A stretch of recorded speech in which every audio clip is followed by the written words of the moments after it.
having two cops with billy clubs twist them together till the arm breaks, or twisting nunchucks around and then breaking the arm, and the Christian still just sits there bleeding on the ground, and the cops come over with billy clubs and start beating him in the head. That's a police state that's illegal, and it's torture.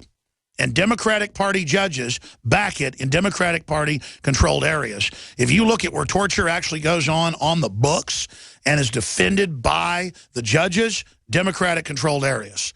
Now, the Republicans are wild police state pushers as well. There's a lot of things that factor into this larger system. Number one, it's about using it domestically and being able to corrupt the judicial system beyond repair. Number two, it's about getting fake confessions. Number three, it's about having laboratories with people as young as 14 at Camp X-Ray and other camps around the world, not just Gitmo, where they can grab innocent people but psychologically profile them and find people that can be double and triple agents to actually go out and lead ISIS, Al-Qaeda brigades. And they had 17-year-olds and people that were in Gitmo for 8 years that were released when they're 25 years old to go command brigades of 4,000 men.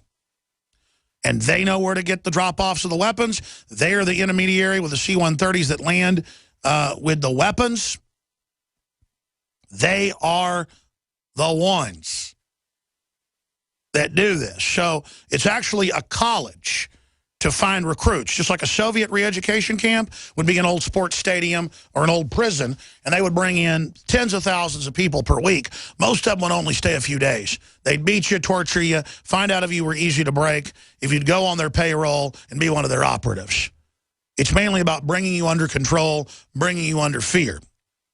And that's what they do at Gitmo, is they find the people that will be the double and triple agents.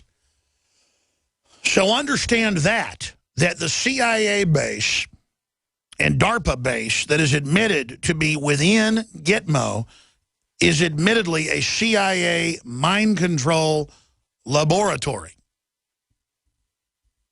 We are showing for TV viewers and Infowars.com/show peaceful pro-lifers on the sidewalks, one after the other, having their arms broken with precision. You going to hear anything from Dianne Feinstein about that? Turns out when she was a senator, she pressured the courts to rule this legal.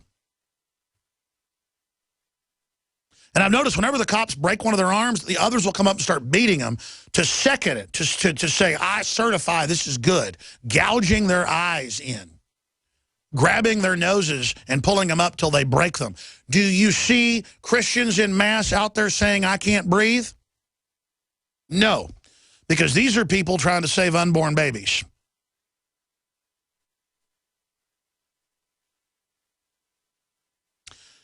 And we've got hours of the video as they just sit there grabbing women's hair, gouging their eyes in, twisting their arms so they break, choking them.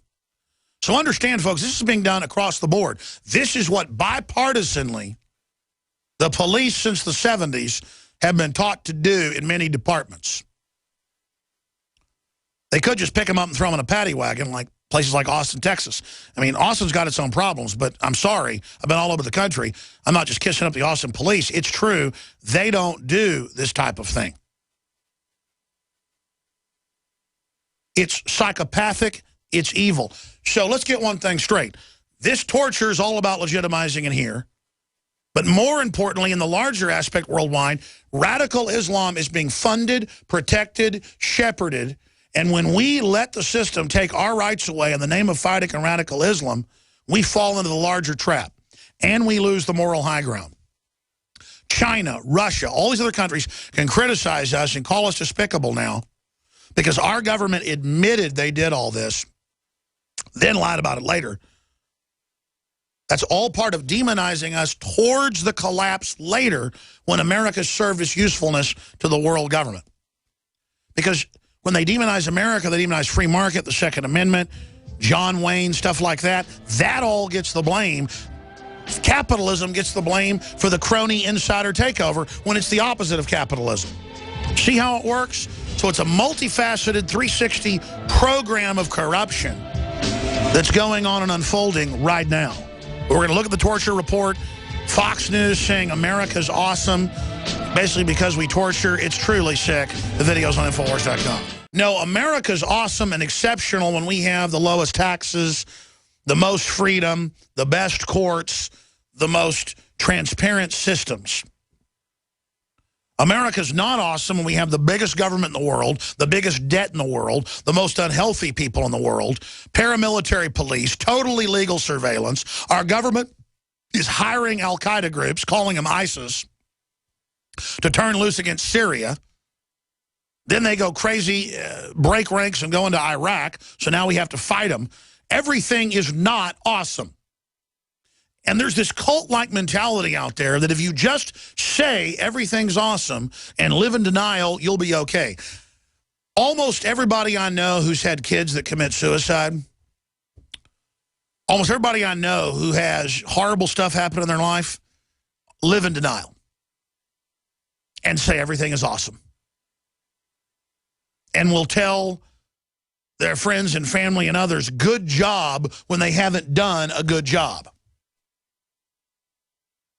I'm not 1/10 as extreme as the fictional character in the movie Whiplash that I went and saw this weekend. I thought it was excellent. But at the end, you find out he's not really a bad guy. He was actually trying to push someone who had incredible talent to the next level. And you know what? If you don't want to act like a free person and you don't want to stand up for yourself, you're going to be a slave. And slaves usually have some little shuck and jive dance that they put on politically of why it's okay that they're slaves, and okay that they laid down, and okay that they went along with evil. But make no mistake, even if you hate Muslims with a diehard passion, know that the people running our country into the ground are financing radical Islam and turning it loose as a weapon against non-radical Muslims all over the world, and are turning them against us so the government can play the part of the hero and the savior and take our freedoms and then flip Homeland Security on the people. Whether it's Germany or England or the United States or Russia, they all used 9/11 to take people's freedoms, and now they use the Patriot Act against land rights activists. Now they say use the Patriot Act against the Bundys, and they say they're domestic terrorists. And in all the police and military training manuals, they say Christians point blank are terrorists, gun owners point blank are terrorists. I mean, they don't just say radical extremists, watch them, like they did 10 years ago or 6 years ago. Now they say point blank, if you're an evangelical or you're in the Tea Party, that's terrorist. We will court-martial you. So here we are. And then when Major Hassan goes around and kills 14 people and injures 25 or whatever at Fort Hood, they won't call that terrorism. The judge finally ruled it was, and they're giving them Purple Hearts, and certainly was terrorism. Why didn't they want that? Because they want to continue to bring these radicals into the country. They want to continue to protect them. And for 2 years, the CIA was tracking Hassan, talking to the head of al-Qaeda, and knew he was going to attack. And they've declared national security on those emails in Congress, but congressmen have spoken out about it, that the CIA knew. Of course they knew. They run these people. They helped set up what is al-Qaeda today. So I don't want to hear about torture to stop them or stop their next attack. They're at Guantanamo Bay building terrorists. Do you understand that? We're on the